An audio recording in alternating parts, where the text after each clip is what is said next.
Good morning all of you. तो हम पढ़ रहे थे पाठ 3 संज्ञा। ठीक है बेटा, तो संज्ञा में मैंने आपको संज्ञा क्या होती है। संज्ञा किसी भी वस्तु, व्यक्ति या स्थान का नाम जो होता है वो संज्ञा कहलाती है ना। तो उसकी डेफिनेशन मैंने आपको बताई थी। किसी प्राणी, वस्तु, स्थान या भाव के नाम को संज्ञा कहते हैं। संज्ञा में मैंने आपको व्यक्तिवाचक संज्ञा और जातिवाचक संज्ञा, ये दोनों संज्ञा बता दी थी। कोई भी विशेष नाम हो, विशेष स्थान का नाम हो, विशेष व्यक्ति का नाम हो, तो वह विशेष जहां नाम आ गया तो व्यक्तिवाचक संज्ञा होती है। जयपुर विशेष स्थान है, करुणा, सीमा ये विशेष नाम है, राम, लक्ष्मण जो भी आपका नाम, मेरा नाम, ये विशेष नाम है। ठीक है। इसके बाद मैंने आपको जातिवाचक संज्ञा बताया था।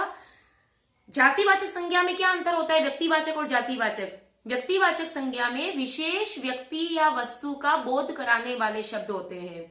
ठीक है। और जातिवाचक संज्ञा में संपूर्ण जाति का, यानी कि वो जिस जाति का है, जैसे मैं हूं मेदिनी, तो मैं औरत जाति में आऊंगी, है ना, या मानव जाति में। तो मेरी जो संपूर्ण जाति का बोध कराने वाले शब्द हैं वो जातिवाचक संज्ञा में आएंगे। आप हैं तो आप, कोई तरुण है, कोई वरुण है ना, लेकिन आप आएंगे विद्यार्थी की जाति में या बच्चों की जाति में, बच्चे, है ना, बालक। तो संपूर्ण जाति का जहां बोध होता है वो जातिवाचक संज्ञा होती है। एक बार इसकी डेफिनेशन सुन लो। किसी शब्द, किसी संज्ञा शब्द से किसी प्राणी, वस्तु या स्थान की संपूर्ण जाति का बोध होता है, वह जातिवाचक संज्ञा कहलाती है। अब आज हम पढ़ेंगे भाववाचक संज्ञा। बेटा देखो, नाम से ही पता चल रहा है, भाव नाम से ही पता चल रहा है कि भाववाचक संज्ञा में क्या होता है।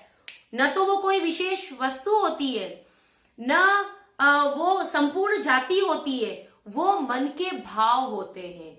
भाववाचक संज्ञा का नाम है कि मन के भाव, हम जो जो अनुभव कर सकते हैं। क्या बुढ़ापा, जब व्यक्ति बूढ़ा हो जाता है, बूढ़ा व्यक्ति, तो क्या बुढ़ापे को वो बता सकता है? वो तो अनुभव होता है, दिखता है कि ये बूढ़ा हो गया। आपको ठंड लग रही है बहुत तेज, तो ठंड एक भाव है, ठंड। गर्मी लग रही है तो गर्मी एक भाव है। तो जो हम अनुभव करते हैं वो होते हैं हमारे भाव, और भाव से बनती है भाववाचक संज्ञा। कैसे? जो शब्द किसी वस्तु, व्यक्ति या स्थान के गुण दोष, अब इसमें भी वस्तु आ गई, व्यक्ति आ गई या स्थान आ गया। अब किसी विशेष वस्तु का नाम नहीं है, संपूर्ण जाति का नाम नहीं है। जो शब्द किसी वस्तु, व्यक्ति या स्थान के क्या बताते हैं? गुण दोष। अच्छाई है उसमें कि बुराई है? गुण और दोष दोनों। लंबा है कि छोटा है? लंबाई, छोटा, यानी कि ठिंगनापन है। मतलब कि जिस व्यक्ति में जो गुण होते हैं, काला, कालीमा, लालिमा, जो गुण होते हैं, तो गुण और दोष। जो शब्द किसी व्यक्ति, वस्तु या स्थान के गुण दोष, दशा, उसकी दशा कैसी हो रही है, आदि का बोध कराते हैं, वे भाववाचक संज्ञा कहलाते हैं। ये वेरी इंपॉर्टेंट है, मतलब कि बहुत ज्यादा ये महत्वपूर्ण है, क्योंकि इससे भाववाचक संज्ञा का निर्माण करना आता है, जो भी मैं आपको बताती हूँ। तो जो मन के भाव होंगे वो भाववाचक संज्ञा के अंतर्गत आएंगे। बट अब उदाहरण, सर्दी में रात में ठंड ज्यादा लगती है। ठंड, ठंड भाववाचक संज्ञा है। क्यों बेटा? क्योंकि ठंड को अनुभव कर सकते हैं, तो ठंड से ठंडाई, ठंडाई भी अगर बनेगा तो वो भी भाववाचक संज्ञा होगी।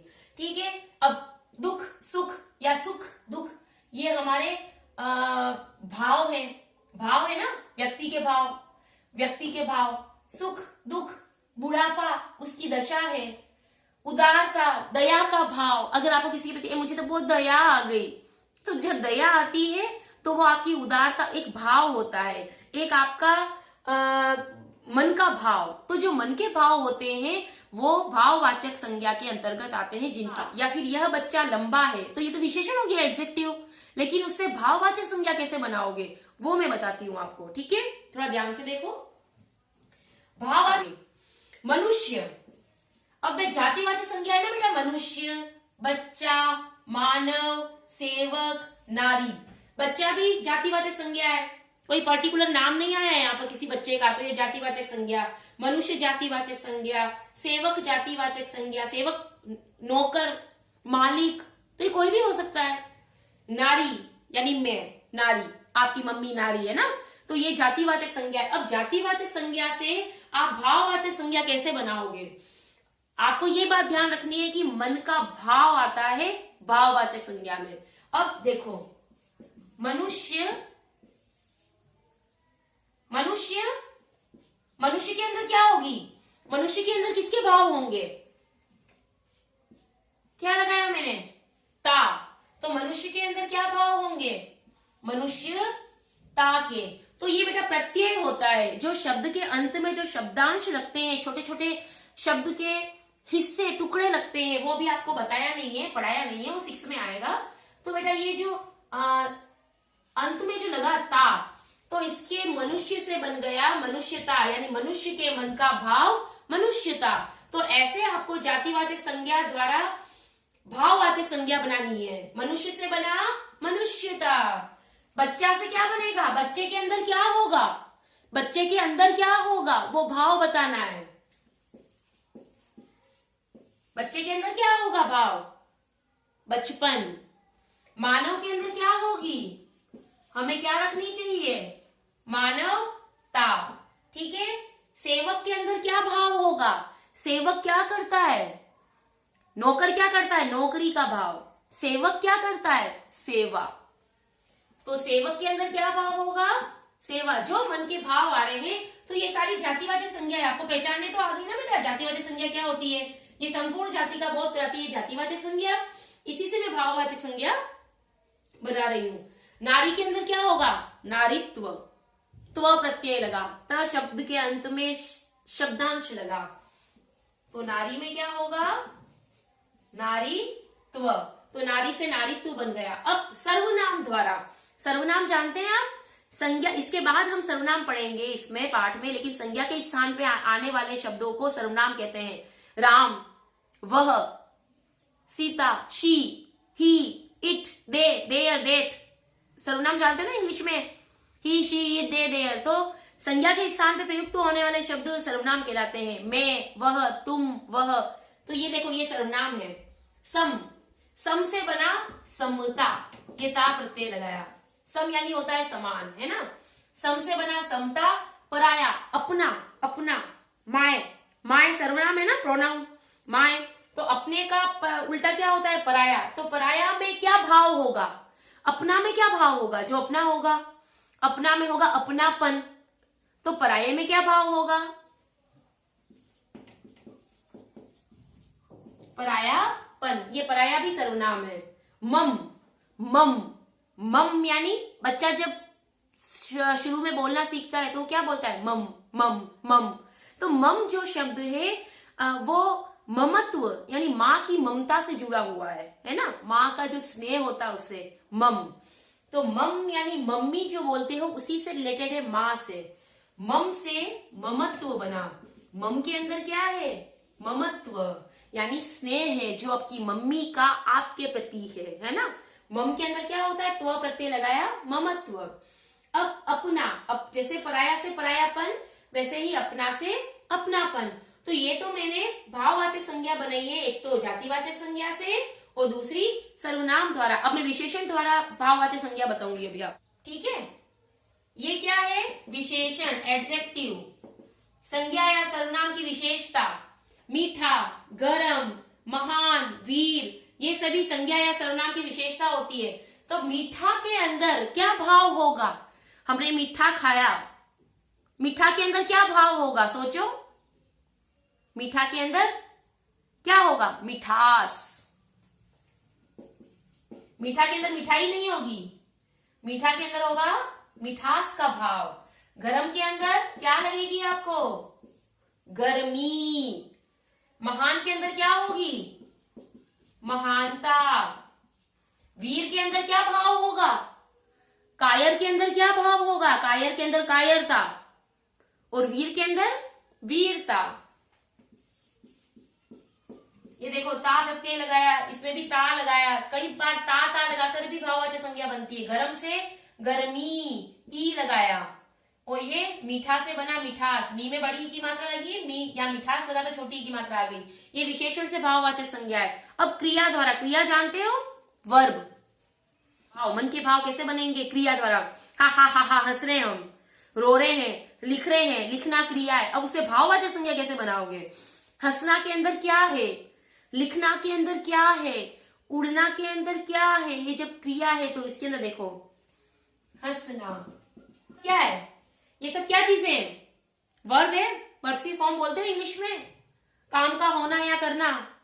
हंसना हंस रहा है, लिखना लिख रहा है, उड़ना उड़ रहा है, पढ़ना पढ़ रहा है। अब ये क्रियाएं हैं, इनसे भी हमको भाववाचक संज्ञा बनानी। यानी हंसना के अंदर क्या भाव होगा? हंसना के अंदर भाव क्या आएगा? हंसी, हंसी।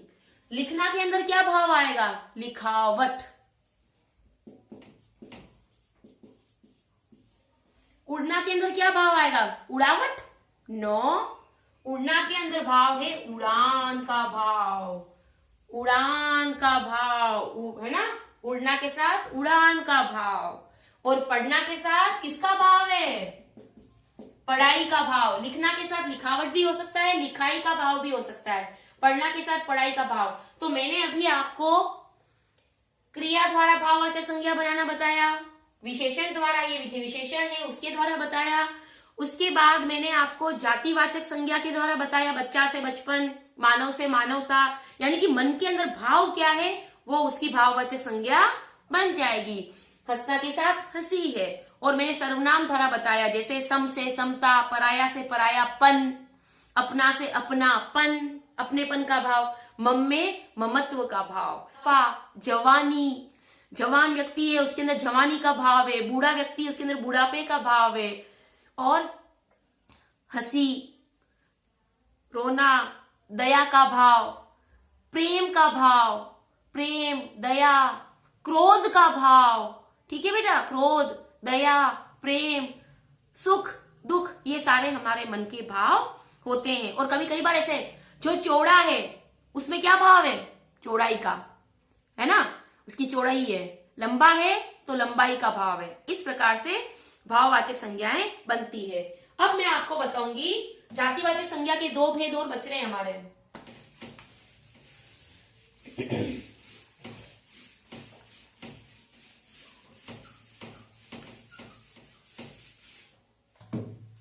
मैंने आपको जातिवाचक संज्ञा बताया कि जातिवाचक जो संज्ञा होता है बेटा, वो संपूर्ण जाति का बोध कराता है, संपूर्ण जाति का बोध। अब मैंने इसमें आपको इसके दो और बताए थे, समूहवाचक और समुदाय वाचक, दोनों में से कुछ भी कहो बेटा। दूसरा मैंने आपको बताया द्रव्यवाचक, ये क्या है? संज्ञा, और या फिर इसको बोल सकते हैं अपन पदार्थ वाचक। चाहे द्रव्यवाचक संज्ञा बोलो, चाहे आप पदार्थवाचक संज्ञा बोलो, चाहे आप समूहवाचक संज्ञा बोलो, चाहे आप समुदायवाचक संज्ञा बोलो, ये दोनों जातिवाचक के भेद हैं। कई बार एग्जाम में पूछा जाता है, 5 भेद भी पूछ लिए जाते हैं, तो ये 5 भेद है। व्यक्तिवाचक संज्ञा, जातिवाचक संज्ञा, भाववाचक संज्ञा, समूहवाचक या समुदायवाचक और द्रव्यवाचक, या फिर व्यक्तिवाचक, जातिवाचक, भाववाचक, और जातिवाचक में ही ये पहला भेद ये वाला है और दूसरा भेद ये वाला है। अब समूहवाचक संज्ञा में होता क्या है? लिसन टू मी, ये भी जातिवाचक संज्ञा से रिलेटेड है। समूह नाम से पता चल रहा है, झुंड, ग्रुप, दल, ऐसे कुछ शब्द आते होंगे इसके अंदर। सुनो, जो समूह का बोध कराए उसे समूहवाचक संज्ञा कहते हैं। वेरी इजी, जो समूह का बोध कराए उसे समूहवाचक संज्ञा है। समुदाय, समूह, झुंड, जैसे अंगूर का गुच्छा, अंगूर का गुच्छा, सैनिकों की टोली। आपका ग्रुप जा रहा है, मैम हमारा ग्रुप पिकनिक पे जा रहा है, तो ग्रुप, ग्रुप यानी दल। तो जो समूह का बोध कराए, जो नाम, वो समूहवाचक संज्ञा कहलाता है। जैसे टोली, झुंड, किसका झुंड? गाय, भैंस, बकरी, किसी का भी झुंड हो सकता है। और भीड़, भीड़ क्या एक व्यक्ति से भीड़ बनती है? नहीं, बहुत सारे व्यक्ति जब मिलेंगे तो समूहवाचक संज्ञा भीड़। और इसमें हो सकता है भीड़, हो सकता है जनता, जुलूस, सभा,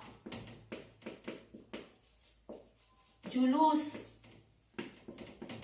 सभा, समिति। तो जहां पर जो शब्द समूह का बोध कराए वे समूहवाचक संज्ञा या समुदायवाचक संज्ञा कहलाते हैं, जिसमें टोली हो सकती है, झुंड हो सकता है, यानी कि ये समूह। टोली क्या एक बच्चे से बनेगी?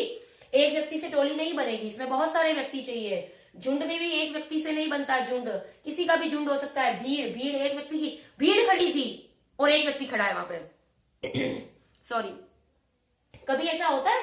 भीड़ का मतलब है कि बहुत सारे व्यक्तियों का खड़ा होना। जनता, जनता एक व्यक्ति नहीं होगी। तो कहने का मतलब ये है टोली, झुंड, भीड़, जनता, जुलूस, सभा, समिति, ऐसे अगर शब्द आते हैं तो वे समूहवाचक संज्ञा में आते हैं, और ये जातिवाचक संज्ञा में भी आएंगे। अगर समूहवाचक संज्ञा नहीं होगी कहीं तो आप देख लेना कि ये सभी जातिवाचक संज्ञा में आएंगे, क्योंकि ये किसी संपूर्ण जाति का बोध करा रहे हैं, जनता। अगर ये अलग से पूछे तो ये इसमें आ जाएंगे, और अलग से नहीं पूछते हैं तो ये जातिवाचक संज्ञा में आएंगे। ठीक है, तो एक पार्ट तो ये था जातिवाचक संज्ञा का, समूहवाचक संज्ञा। अब एक पार्ट और है, वो है अपना द्रव्यवाचक संज्ञा। व्हाट इज, ये क्या होता है द्रव्यवाचक? ध्यान से देखो, द्रव्यवाचक, द्रव्य में क्या आता है बेटा?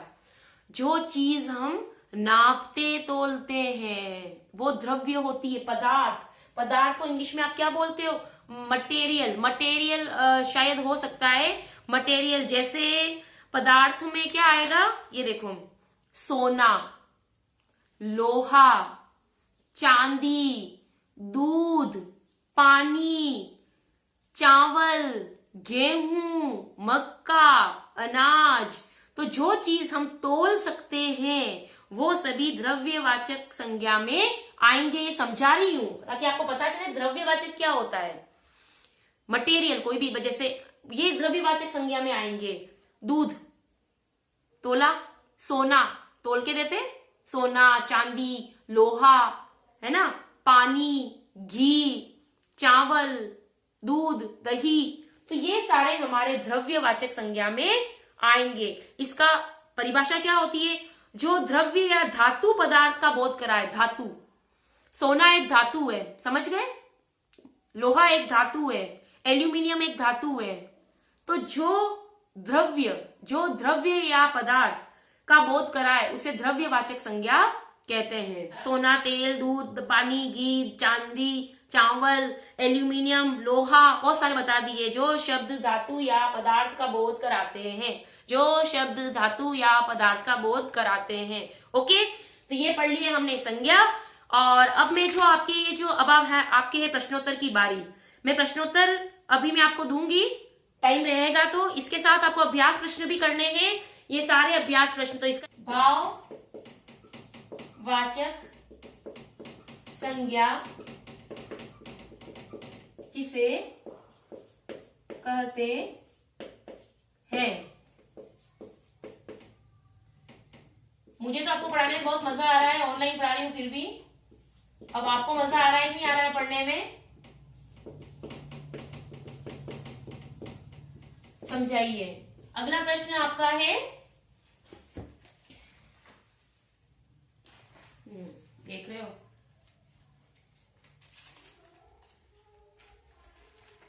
एक मिनट बेटा। अगला प्रश्न, जातिवाचक संज्ञा के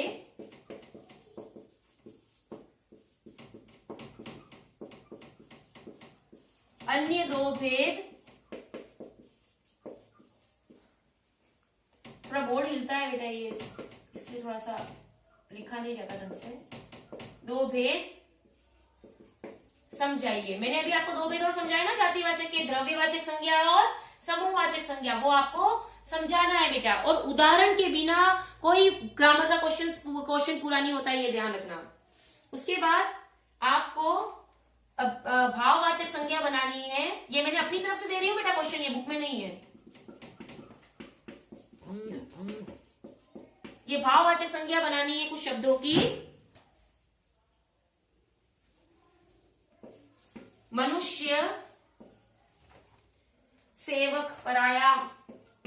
ये मैं आपको शीट भेज दूंगी। पराया, वीर, इनके भाव बनाने। क्या भाव होंगे इनके मन के? मीठा, क्या होगा मीठा के अंदर? हंसना, पढ़ना, ये अभी जो बताए थे, ताकि आपकी अच्छी सी तैयारी हो जाए। ये आगे भी काम आएगा बेटा बड़ी क्लासेस में।